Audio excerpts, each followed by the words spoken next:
Quizás muchos ya conozcan la obra de la que hablaremos hoy, quizás algunos otros no.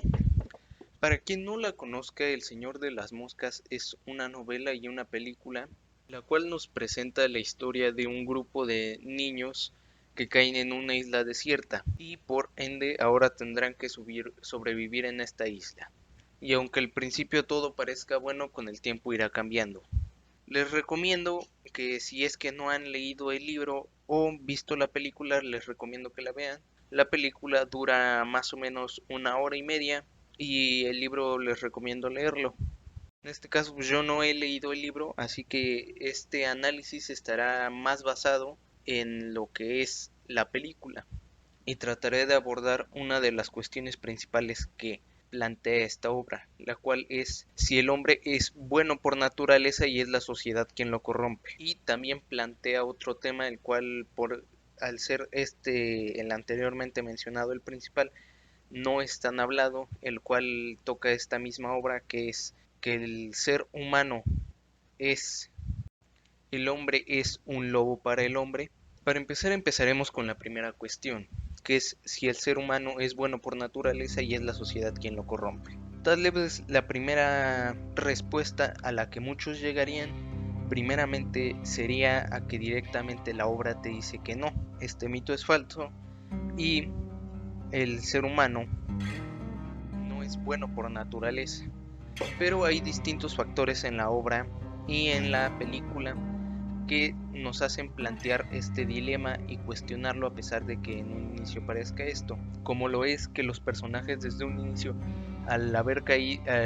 venir de una escuela, ya se vieron influenciados por un entorno social, por lo tanto no se podría considerar como tal como naturales, por decirlo así. Lo segundo es que al vivir todos unidos, al verse afectados, por lo tanto ya también se vieron afectados por otra sociedad, por así decirlo. Entonces técnicamente no serían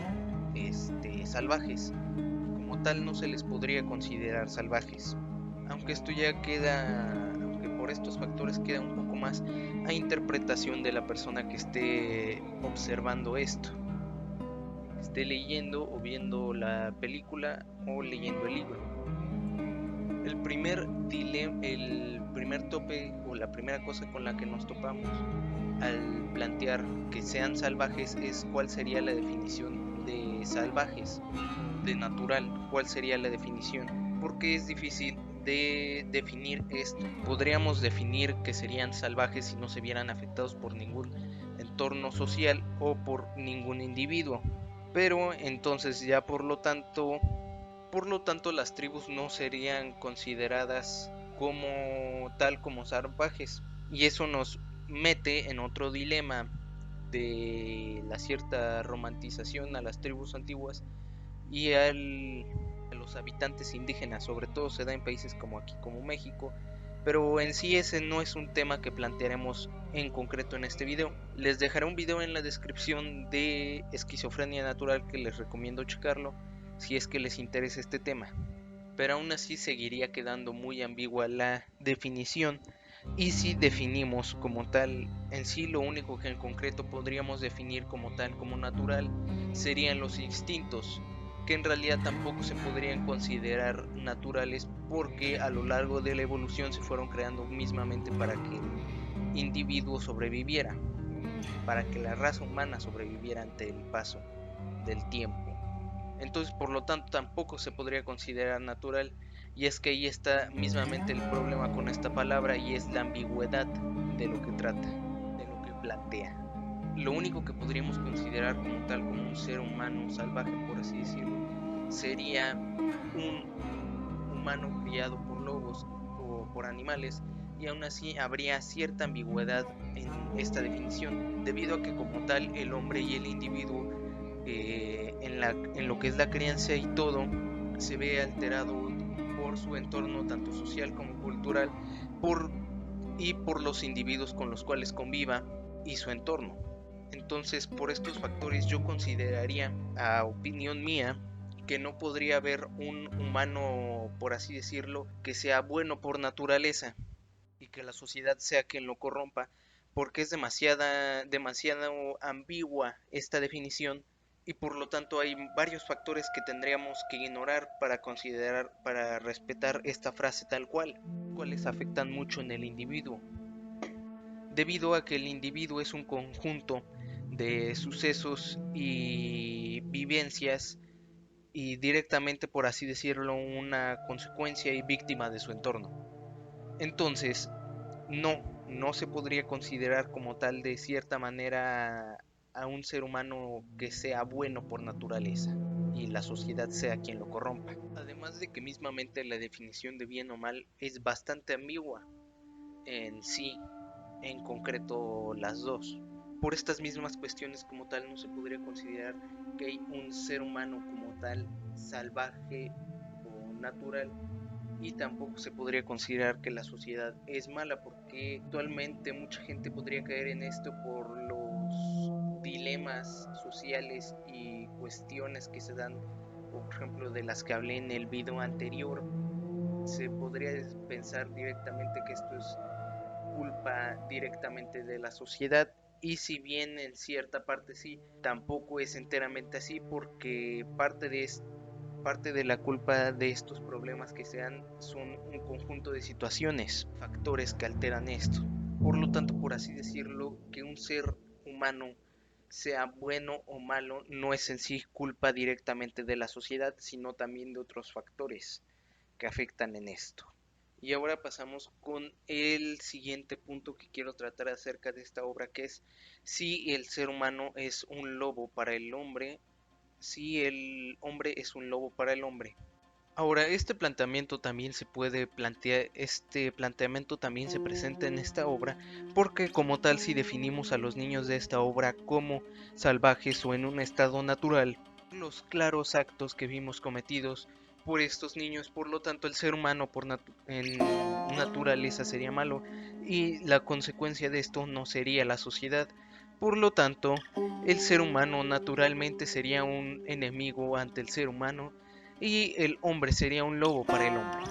A lo largo de la historia se ha visto que constantemente en la historia humana se han presentado dualidades, que como tal no se podrían presentar como dualidades porque son cuestiones mucho más complejas que una simple dualidad, pero definámoslo más simplemente como una. Por lo tanto, no se podría considerar que el hombre es un lobo para el hombre, porque al haber una dualidad, si hay un hombre malo, hay un hombre bueno, por así decirlo,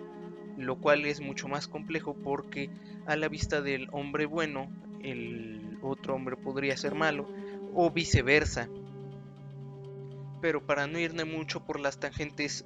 y resumidamente, esto es prácticamente es imposible que exista un lobo para el hombre, porque siempre que exista algo que haga daño al mismo hombre, existirá otro que ayude al mismo tiempo, porque hay tantas variables que siempre existirá un resultado distinto. Por lo tanto, no necesariamente se da esto y no en todos los casos sucede. Y hay actos que ha cometido el ser humano que nos demuestran que no, el ser humano no es un lobo para el hombre, o por lo menos no necesariamente. Y la misma historia, aunque podría presentar y respaldar esta teoría, si nos ponemos a verla desde otros puntos de vista, analizándola un poco más, nos demuestra que no, prácticamente es imposible que el ser humano sea un lobo para el hombre, o no obligatoriamente, porque la misma historia nos presenta casos variantes en donde no se da esto. Y por último me gustaría tocar otro tema que no mencioné al inicio del video, pero también nos muestra la obra, del cual ya he hablado en otros videos, los cuales son, por así decirlo, los hombres de paja.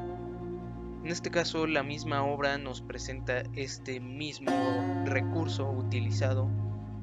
siendo el monstruo. El monstruo es un hombre de paja, en realidad no es algo que exista como tal en concreto, pero que es algo que cree la comunidad. Por lo tanto, al no ser algo muy cuestionado, termina sucediendo que al esta mentira, por así decirlo, ser repetida tantas veces, termina convirtiéndose en verdad. Así que por así decirlo, esta obra nos deja una cierta lección, que es que al no haber cuestionamiento en el entorno, en la tribu de cazadores, es que todos empiezan a creer esta falsa mentira y este falso hombre de paja. Al no haber cuestionamiento ni nada que haga preguntarse a la gente si es que realmente este mito es verdad o es mentira, es ignorancia, se podría decir, y poco interés en los niños por saber la verdad de esto y poco cuestionamiento, lo cual es coherente por la edad que tienen. Por esto socialmente, esto a la hora de estar viendo la obra, a nosotros como sociedad nos debería dejar reflexionando acerca de los temas sociales y de nuestro entorno, a estarlos cuestionando y no simplemente quedarnos con la misma versión, con la primera versión, investigar más acerca de los temas de interés y cuestionar más acerca de lo que se nos es dicho, cuestionarlo sobre todo y reflexionarlo, porque muchas veces al quedarnos con la primera idea nos quedamos con teorías erróneas, así que hay que cuestionar y preguntarnos más sobre las cuestiones de interés o las cuestiones que se nos son planteadas y no simplemente quedarnos con primeras versiones. Así que esto sería, además de las otras reflexiones que hay de la obra, una de las que también nos deja y con la que finalizo este video.